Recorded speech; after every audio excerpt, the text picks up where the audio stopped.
Right, so IOIs, okay? So during this presentation and in the product that will follow, I'm going to talk a lot about awareness and IOIs, okay? Probably the first 40 minutes to an hour is all about awareness and IOIs, okay? So first of all, I'm going to define what an IOI is, okay? IOI is an indicator of interest.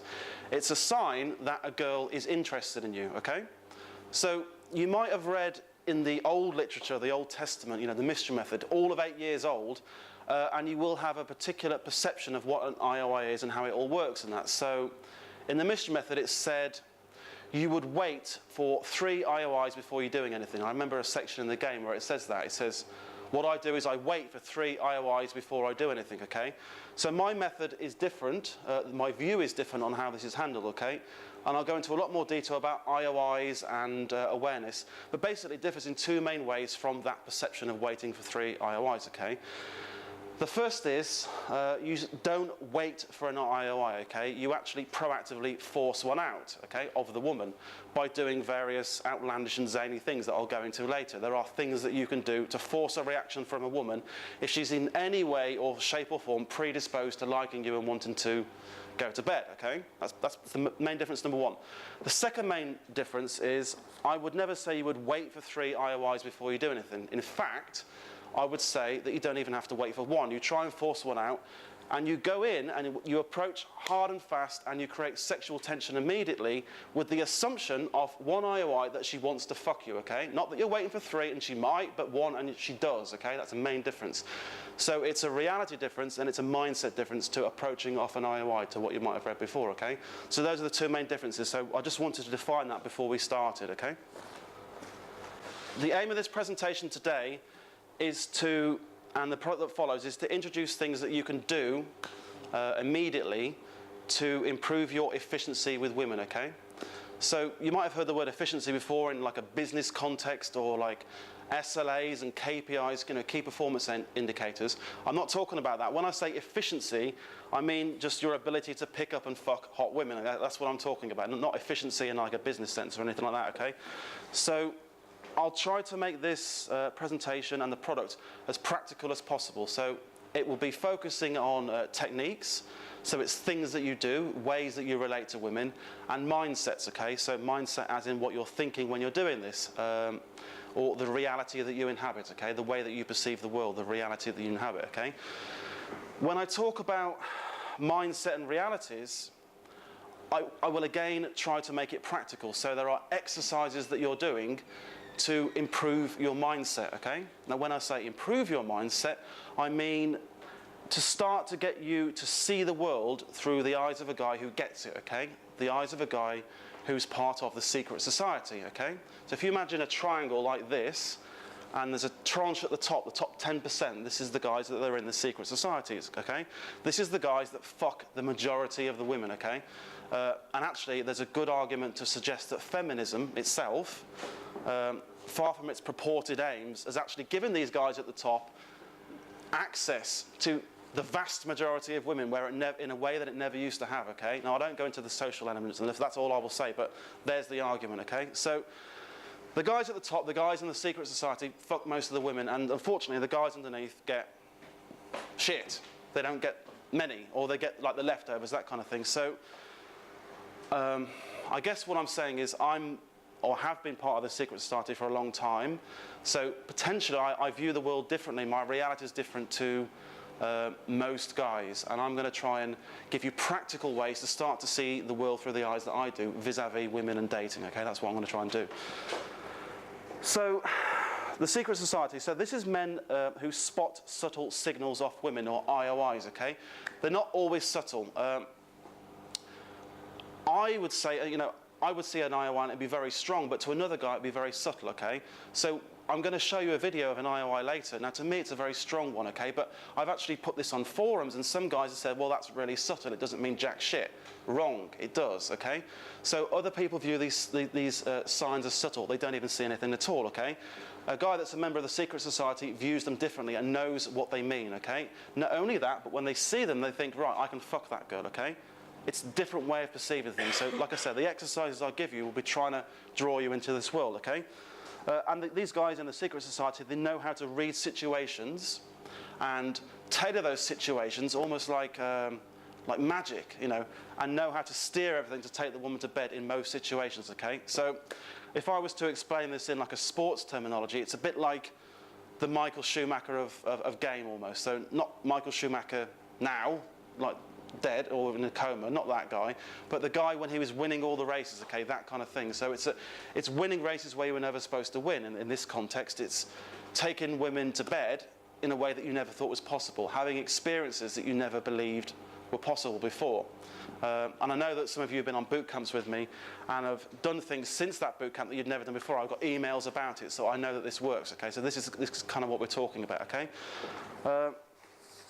So when I say these experiences, these are reference experiences, okay? So in my view, reference experiences are one of the real keys to changing from within, changing internally as a man, and starting to take on this identity, okay, and realising your full potential with women. But not just that, going beyond that, also realising your full potential as a man, okay, because the skills and the mindsets and the beliefs that we'll talk about here actually kind of like filter out into everything that you'll do in your life. So it will affect you in your work and just your beliefs and the way that you hold yourself, the way that you carry yourself, your self-esteem, how you walk through the world. Do you walk through the world with ease, okay? It filters out into everything. These are grand claims, I know, but this is my hope for what we will try and, you know, do and what we will introduce in this product, okay?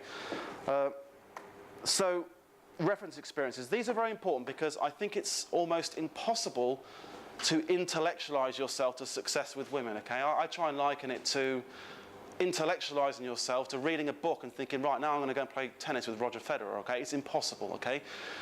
You have to, let me talk about pickup. There will be points in a pickup, there'll be critical junctures in a pickup, right, where it's make or break, moments, you know? Usually around extraction and opening, but lots in the middle as well, right? You have to have experiences and reference experiences that you can rely on to say, look, I've passed these critical moments before, I know what to do, I can handle it. This is not to denigrate the use of sessions like today, because I want you to buy my shit, right? I want you to like it.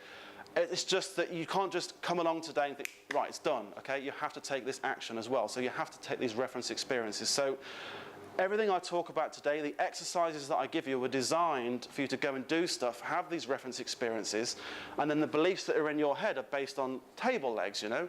Those table legs, give them a good fucking kick. They start to become a bit shaky, like, hang on, maybe Steve's right. Maybe there is a sex is everywhere reality out there and I'm not seeing it, you know, to have all these realizations. That's what this is designed to do, okay?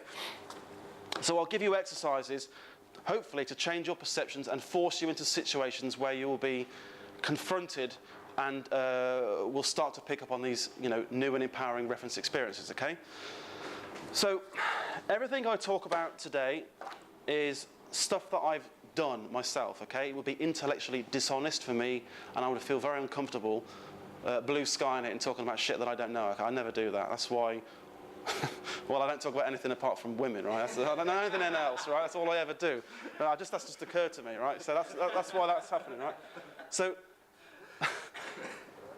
okay, so this is all based on cold approach, okay? So getting women from the internet and the approach that you would take, for example, when you're texting women you met from the internet, is different to what you would do from a cold approach, okay? Very different. So all of this stuff today is based on women from cold approach, women you've never met before in any situation, shape or form. So not from the, you know, not in a social situation or at work. It's all women you might have met on the street, in a bar, in a nightclub, whatever. All based on cold approach, okay?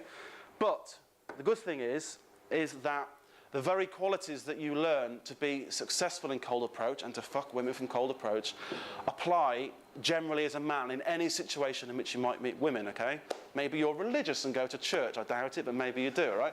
If you do, you'll suddenly find the ability to pick up women in church as well, you know, whatever. In any situation in which you might meet women, all of these qualities that you will learn just affect you generally as a man, and you'll be able to be more effective in any situation in which you might meet women, okay? So, yeah, so following this through, my hope is you'll have these reference experiences and begin a process of change from within and start to radiate, or if you've read the home study system, you'll start to radiate or sub-communicate these attractive qualities, and you'll be able to pick up women in a much easier and more natural way, okay? That's what I want for you. We'll be focusing on yes and maybe girls, okay? So it's girls that might have some interest or might be predisposed to sucking your dick, you know? Yes and maybe girls. So it's not optimal, in my view, to try and convert girls that just have no interest on you when you approach. So if you approach and she's like, you don't even exist for her, that kind of thing, it's not optimal to try and, you know, change those girls around and change their heart and get them, you know, interested in shagging you, okay? It is possible, but it's like a fucking long haul and you've got to see them again and again, all that kind of thing. It's very difficult from cold approach. So everything we talk about today is based on yes and maybe girls, okay? So girls that are like, if this guy plays it right, definitely I'll sleep with him, or yeah, I'm on the fence, but if he was to play it right, definitely, you know, I would still sleep with him. So it's yes and maybe girls, okay? It's not no girls. If you were to focus on no girls from cold approach and go after everything and try and fuck everything that you ever approach, by the end of it, you'll be a nervous wreck, I can guarantee you, okay? It's just not worth doing, okay, in my opinion. So, also, the method itself, the grand method, has a way of screening out girls that are no girls, okay? I talk about approaching and giving the push straight away in most situations, apart from a few reserved situations. You approach and you approach harder and you give the push straight away. You want sexual tension, a big dump of it immediately, okay? If you do things right, that's what starts to happen. You've seen that, haven't you, on the boot camp? So it has a way of screening out girls that are just not interested in you, because they'll probably just walk off with disgust or something like that. No, it's not that. But it has a way of screening those girls out, okay? So this avoids you wasting your time. So from that point of view, it's also efficient, okay? I think it's hard to have success in this stuff if you haven't got the fundamentals in place. And by the fundamentals, I think if you haven't dealt with any inner game issues, like things like this. So any self-loathing or misogyny issues, okay? If you dislike women or yourself, things like this. These are things you should be working on in tandem with the techniques and the mindsets that I talk about here, okay? I'm no different. I've had anxiety most of my adult life, and I've kind of work on that. I've had state issues, you know, to give it the technical term, and I still work on that now to this day, okay? I have moments where I go into depressive interludes and all this kind of thing. So there's things that I'm working on all the time as well. So it's just to reiterate this, you probably already know this, but I just want to reiterate this. I don't see game as a panacea, okay? I don't see magical techniques, despite what the marketing says, you know, one weird trick and all that kind of thing. It doesn't work that way, you know? You need to have as many things going for you and be as rounded and as strong as you can be. So things like this. So let me just list them. Self-loathing, misogyny issues, Madonna whore issues, okay? If you think dating and going out and picking up women is like a Disney movie, it's not. It's fucking brutal, it's Darwinistic, and it's cold sometimes, okay? It's not like the Disney movie where the two dogs and their heads are joining with the spaghetti. It's not like that at all. It's fucking nasty sometimes, okay? Women are very sexual creatures. They're not little princesses and they're not little snowflakes and all that kind of thing. So you need to bear this in mind. If you don't know it now, you might know it intellectually. You will certainly fucking find it out when you go out there and try and do it, okay? Things will appear to you. And you need to accept them, and that's really important. It's obvious, but guys don't do this, that they want to cling on to kind of naive and childlike beliefs, okay? It's an easy thing to do, but it hinders your success if you do this, is all I would say. So there's probably many examples of guys that have a mixture of all these issues. I'm not saying you can't have any success, okay? I'm just saying that, in my view, it's harder to draw healthy and healthier relationships to you. And I think you'll feel generally more unhappy and less content throughout the process if you still have some of these things going on or thinking in this way, okay? So, conversely, I think success is based on kind of 3 pillars, okay? And I'll go through each one. Number 1, genuine love and appreciation for women, self-esteem and desire, okay? The 3 pillars. So when I say real love and appreciation, I've put genuine, I've use the word real, but it's kind of the same thing. I mean loving them as they are, okay, with respect, respectfully, okay? When I say as they are, I think they are kind of a different species to us men, okay? Have you ever had a conversation to yourself when you're saying, like, why can't women just be fucking logical, you know? Why is it that when I'm with women, everything I've done before, all the impressive things that I've done, or even, you know, the consistency of my relationship with her, it doesn't matter shit to her in that moment. It doesn't mean anything. It all goes out the window. All they care about is what's happening right now, right? These kind of things. You know, why are they so wound up with their feelings all the time? Why does this happen, okay? You can't view them as like defective men and expect them to be like men and expect your prior history to mean anything to them and all this kind of thing, okay? You've got to love them as they are. Again, this is a realization that I actually came to understand it intellectually first, and then I kind of posthumously, or what's the word, not posthumously, but kind of not backwards rationalised. I thought about it afterwards, and then everything was like a blinding flash of light. Things like this I didn't really think of, and then when I did, I just felt like I had more respect and love for women, just accepting them as they are, okay? So it's that kind of thing. So it stems from that. So it's a real love and appreciation for them as they are. I mean, you know, the arse, how can you not love that, right? But it goes beyond that. So it's as they are, okay? So no misogyny and no hate, okay? Also, it's things like this, okay? Typical things that guys will dislike about women is thinking, oh, you just have such power over us, you know? A woman in a prime is an awesome thing, right? I think women actually are very sexy until some of them until they're 40, right? But they think, oh, they have it so easy. They got all the like, tripping through life, and guys are after them all the time, and it's dead easy for them and all that. Well, they have difficulties as well. And if at some point, if you're on a date with a girl like this, and it's in the back of your mind thinking this, it's going to show through, right? It's going to radiate out. You can lose women by doing that. It's just unpleasant for them to be around, and you know. Things like the self-loathing and misogyny, it's not just women, it's just people in general. They don't want to be around it, right? You'll find that people just fucking disappear from your life. So it's things like this. So you have to deal with this kind of thing, okay? So desire. When I say desire, I mean core desire, okay? So I know a lot of pick-up artists, I guess you could say. Some of them have this quality, sure. But it doesn't all come from that quality, okay? I think a lot of them are ego-driven. How many notches do I have? How many notches on my bedpost? They talk about notches and all that kind of thing. I find that a little bit distasteful. Not that I'm above it, not that I'm a white knight, but I like to talk about, does my dick get hard when I'm talking to her? That's the kind of desire that I'm talking about. I'm talking about harnessing like that raw masculine desire and using that as like the impetus instead, rather than, you know, just in an egoic way thinking, you know, can I pull this woman? Will it look good on my bedpost? I can't wait to write a report about it or put a video up about it, or that kind of thing, okay? It's kind of obvious, but you have to say this stuff because guys think about it. I just think it just takes a little bit away from you, and it makes you less effective, you know, when you're talking to women.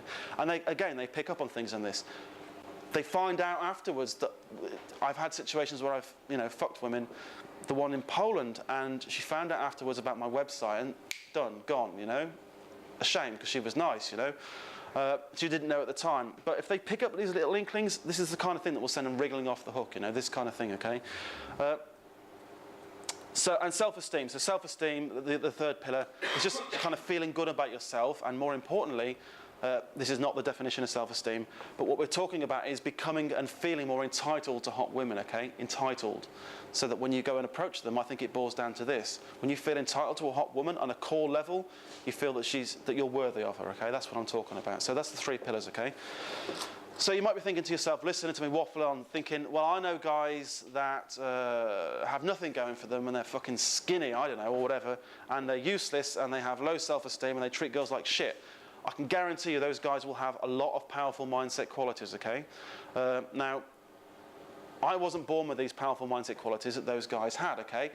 The successful women that I had a lot of natural talent, okay, but I worked on things and engineered these mindset qualities I'm talking about to the point where I do feel entitled to the very best of women, okay? And I feel the lack of them when they're not there, just like the very top ones, right? I had to work towards that.